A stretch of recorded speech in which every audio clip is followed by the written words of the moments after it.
Hey everybody, it's Candy, aka Brwneydgrl 69. How y'all doing? Well, I'm doing all right. I got off work yesterday. A friend of mine's daughter's 15th birthday is Monday, so she was having a get together for her. But I decided not to go to it simply because I didn't really have the gas money to drive to the event. So I kindly let her know that I wasn't going to be there. And I wound up staying home and cruising, social media land and seeing the thing about, well, I was actually on YouTube, and one of my subs was live, and he's been going live a lot lately. And I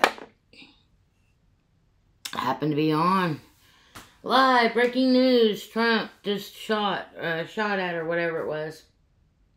I was like, really? Okay. So now they're going to go with this narrative. Well, from what I understand, there's a Trump card. It's the Illuminati game. There's been predictions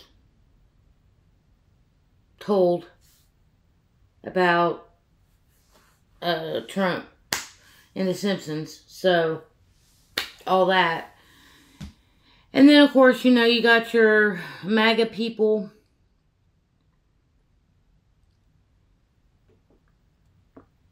And just your normal, regular Trump supporters that believe the garbage, okay? This is another thing that kind of freaks me out about it, because people claim to be awake. People claim to be a truther.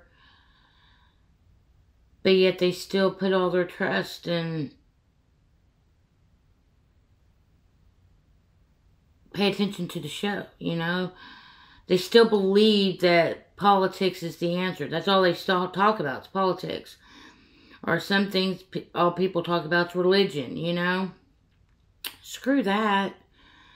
It's just distraction to keep you away from the most important thing, which is yourself. And that's all that matters, It's sort of sad, actually, when you see it. When you tell these people that what they have witnessed and what they think is real is really fake. It's all fake. It's all TV. It's all acting. It's all pre-planned. It's all crisis actors and actresses. They've been doing it for decades. Why would they stop now, And for the people to think that Trump is going to actually come in and do anything to make America better, the United States of America better, they're delusional. Just like the Christians are delusional if they think that some Jesus is going to come and rapture them up out of the sky and, rapture them up into the sky and take them away from this god-awful planet, Delusions everywhere. People that believe that there's angels and demons out there. That you got angels on your side fighting for you, and you got demons on your other side trying to cause you to stumble and fall. When in reality, it's you, yourself, and you doing it all. Nobody outside of us is doing anything. It's all us. It's the illusion that somebody else is at fault. It's the illusion that somebody else is doing these things to us. When in reality, everything's created right here between the two temples. We are the temple of God. These are our temples, and this is our brain. That's the consciousness, and the spinal cord's the tree of knowledge of good and evil. That's it. I don't know, man. I think people just want to believe in something so bad. They don't even want to believe in themselves, that they got to project things on that outside of themselves to believe in because they don't believe in themselves enough. Me, I've spent enough time alone to not really care anymore if I'm alone or not. Because when it comes down to it, I love myself for who I am, and I love spending time with me because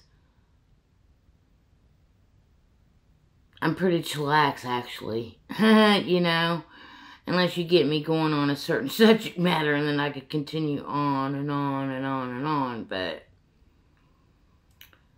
for the most part, I'm just chill and chillax. I mean, I consider myself a talker. I consider myself very outgoing. I consider myself very kind-hearted, caring, giving individual, nurturing, loving, etc. Empathetic.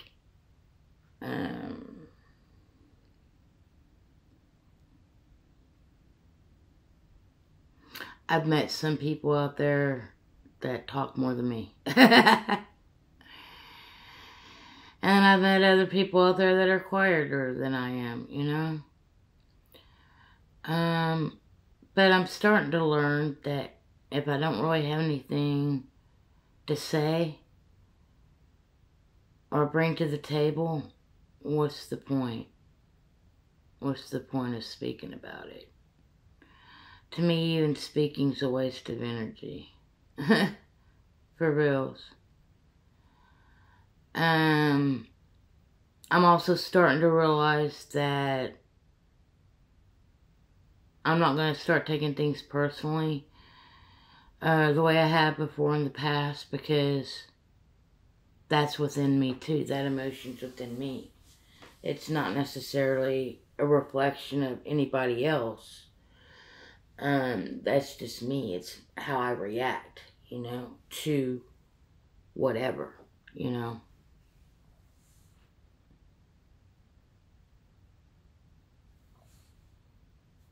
And sometimes I think observing and listening is more important than reacting, you know. So I've been doing a lot of observing and listening lately on different subject matters. And that's about it. As far as what they're showing on the stage right now, the worldly stage, as I call it, it's distraction. It's distraction. A friend of mine at work, and I was talking the other day, and he said that it would only take one day for things to change. But the thing about it is, this one day would involve everybody's participation. One day of American people not going to work. One day of American people locking themselves inside their homes and not going and purchasing anything. One day of 24 hours of doing nothing. Well, I could do it. I can accomplish it because I do it all the time. I came home yesterday afternoon at 2 o'clock in the afternoon, 2:30 in the afternoon, and I'm still here inside my home. 20 hours later, I haven't walked out my door. I could do it. It wouldn't be an issue. I don't go spend money every day. I only work 4 days out of the week. So, I don't go to work every day, you know. And on my days off, unless I'm out running errands or spending time with my family, I'm sitting right here with me, myself, and I. So, I am a very comfortable person with my own company. Some people, they can't handle that. Some people have a problem with being alone. Some people have a problem with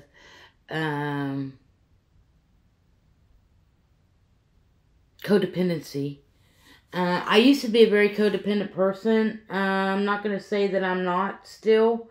In certain aspects, in certain regards, I might still demonstrate some of those behaviors or qualities, but for the most part, I'm not. I'm learning to get over that hump. Depending on others,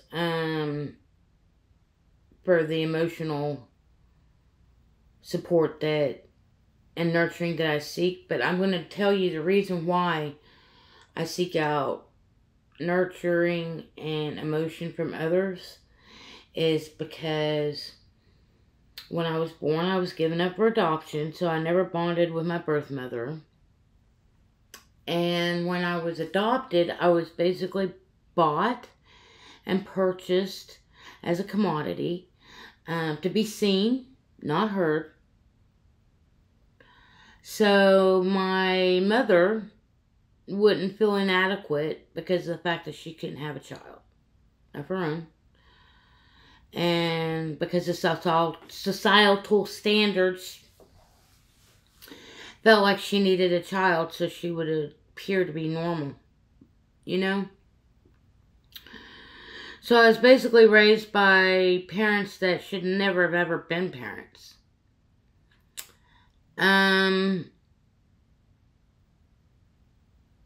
My mother never gave me any love, affection, hugs, kisses, I love yous. None of it. Zero. Zilch. None. And that's no lie. I got all my love and affection from others. I got my dad, when my dad was home and around, my dad would hug me. My dad would kiss me. He would tell me he loved me. If my dad wasn't home, he called every night. And before I hung up the phone, it was always, I love you. I love you, Candy. That was where I got my love and nurture from, was from my dad. But my dad, unfortunately, was never home because he was too busy out working to make that money that my mother so desired, I guess. You know. But now that I'm an adult, I mean, I used to place a lot of blame on my mother, but now that I'm an adult and I try to view it from a different viewpoint, I try to see that a lot of the reason why she was and is the way she is because she never dealt with her own trauma. She never dealt with her own issues. My mother's definitely a complier. She always goes along to get along. Doesn't really want to rock the boat. But when it comes down to it, in essence, it is all about her. I don't think she thinks that she's wrong in anything. I've never heard her ever say, I'm sorry, or I'm wrong. It's always everybody else that has the problem, you know. Just like me, if she was to really give her thoughts on me, private thoughts on me to somebody, if she knew that I would find them out, then she probably wouldn't be honest and open. But if she knew without a doubt that I'd never get that information, she'd probably speak of me as illy as she possibly could. She wouldn't have really anything good to say about me, regardless of what I've done in my life, you know. Which, for one, I moved out at the age of 18. I wanted to be independent and on my own as quickly as I could, and out from underneath her control. But she did control my life until I was like 35 years old. And then when I met Daryl, and as soon as she found out Daryl was living in my house, she officially owned the house that I lived in. But I was living there with Kelsey, paying the bills, working and paying the bills, etc., etc. But my mother owned the actual property that I lived in. But I still paid the bills. But as soon as she found out that I had a man living with me, oh my God, she came down on me so hard and basically told me he leaves or, you know, whatever. And I told her, well, if he leaves, so do Kelsey and I. How soon can you be out? That was the first thing she wanted to know, was how soon can I be out of there? And this was back in 2004, the end of 2004. So 20 years ago. Basically got kicked out of my own home because of her. Because I didn't uphold to her standards of living.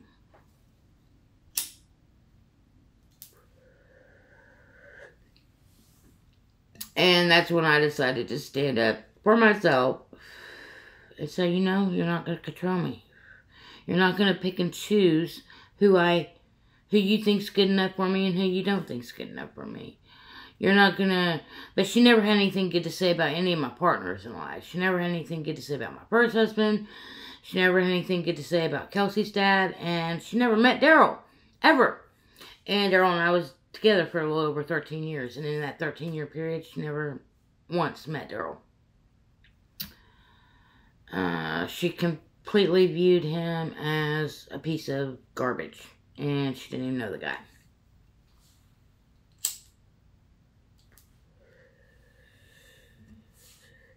So, I think a lot of my problems and issues stem from the childhood that I was raised, the way I was raised, you know,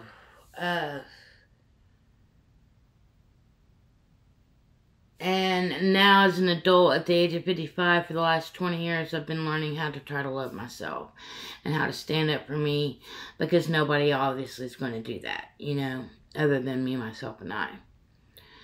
And that's part of the awakening process as well. I got with Daryl 20 years ago. It would be 20 years this December coming up. It wouldn't be until 2009, though, until I awakened.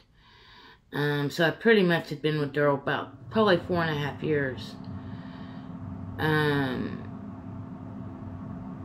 When I started awakening to the subject matters that I speak on now, or that I've shared in the past. I'm not into politics anymore. I'm not into religion, even though I know a lot about those two subject matters. But I try not to give any of my effort or energy into those subject matters, because to me, those subject matters are a complete waste of time. All those subject matters do is take the focus off of you and put it onto somebody else. And, well, I love myself too much to want to give all my time, effort, and energy to somebody else that doesn't even know who the hell I am. Like some president. Who cares? Who cares about politicians? You know why I say that? Because they don't care about us. So why should I care about them? Are they living my life? Are they paying my bills? Are they going through any of the sufferings or accomplishments that I'm going through? No, they're not. Just like me. Am I living their life? Am I experiencing any of the things that they're experiencing? No, I'm not. So why should I care? Here's the thing. I think having leaders, government leaders is a good thing if it's all based off of honesty, which it's not. It's all based off of deception and lies. The other thing is term limits. You know, term limits like 4 years you're in, 4 years you're out. That's it. And that goes for every politician, from the local level all the way up to the state level. Like me, if I wanted to serve in some sort of government level, I should have the opportunity to do so and volunteer that. But I couldn't do it for 4 years, any longer than 4 years of my life. And now, if you want to like go in and like serve a year here, serve a year there for 4 years, that's cool if you want to divide your 4 years up, or you can serve them all in one shot. But term limits is definitely a necessity, all the way, like I say, from your local government, your city, county level, all the way up to your state level, all the way up to the federal level. Everybody in politics should have term limits of 4 years or less. That's it. 4 years, no more. No more of this 30, 40, 50-year career politicians. They're the ones that have taken everything down. They're the ones that are the corrupt ones. They're the ones pushing and making laws for us that doesn't apply to them. Why is it that we're still allowing this? Why is it that we the people haven't stood up and said no more? I mean, seriously, this game of Monopoly is being played on the backs of us, hardworking citizens that pay our taxes, that do everything we're told to do. And for what? To get what? You know, I work 30 hours a week. I would work more if they would give me more hours. I'd work a 40-hour-a-week job. I love my job. I love the people that I work with. But I'm not getting paid enough. But yet the government tells me that I make too much to qualify for food stamps. But yet my bills are $1,000 a month. And I live off of $70 a week. That's $280 a month I live off of. For food, gas in my car, non-food items. I've said it before. Y'all have heard me say it before. It's ridiculous. Why aren't the American people standing up to this bullcrap? And now all of a sudden they gotta throw all this Trump garbage in front of us? Oh my God. It's ridiculous. People, wake the hell up. Start loving yourself. Start setting boundaries. Start doing anything and everything to better you. You know why? Because nobody else gives a shit. It's obvious.